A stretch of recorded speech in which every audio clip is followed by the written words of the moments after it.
వినాయక చవితి రోజు చాలామంది చాలా రకాల స్వీట్స్ చేస్తూ ఉంటారు కదా! అందులో తాలికల పాయసం ఒకటి. సో, ఈ తాలికల పాయసం బెల్లంతో చాలా సింపుల్‌గా రెసిపీ చూపిస్తున్నానండి. ముందుగా గోధుమ పిండి తీసుకొని ఇలా చపాతీ పిండిలా కలిపేసుకొని తాలికలు చేసి పక్కన పెట్టేసుకోవాలి. సో, తర్వాత కడాయి తీసుకొని అందులో ఒక స్పూన్ వరకు నెయ్యి వేసుకొని జీడిపప్పు, బాదం పప్పు అలా వేయించుకొని చక్కగా పక్కనైతే పెట్టేసుకోవాలండి. సో, అదే కడాయిలో ఒక కప్పు గోధుమ పిండికి 2 కప్పుల వాటర్ అయితే యాడ్ చేసేసుకొని చక్కగా బాయిల్ చేసుకోవాలి. సో, వాటర్ బాయిల్ అయ్యాక మనం ఆల్రెడీ చేసి పెట్టుకున్న తాలికలను అయితే యాడ్ చేసేసుకొని కుక్ చేసుకోవాలన్నమాట. సో, ఇది వేసాక వెంటనే అలా కలపకూడదు. ఒక 2 మినిట్స్ అలా ఉడికిన తర్వాత అలా కలుపుకోవాలి.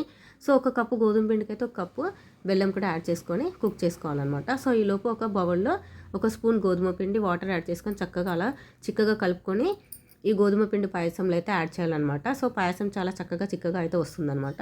2, 3 ఇలాచీలు ఇలా పౌడర్ చేసుకొని అలానే ఆల్రెడీ వేయించి పెట్టుకున్న జీడిపప్పు, బాదం పప్పు అలా వేసేసుకొని చక్కగా అయితే ఒక 5 మినిట్స్ కుక్ చేసుకోవాలి. సో, ఫైనల్‌గా మన తాలికల పాయసం అయితే రెడీ అవుతుందన్నమాట. Thank you.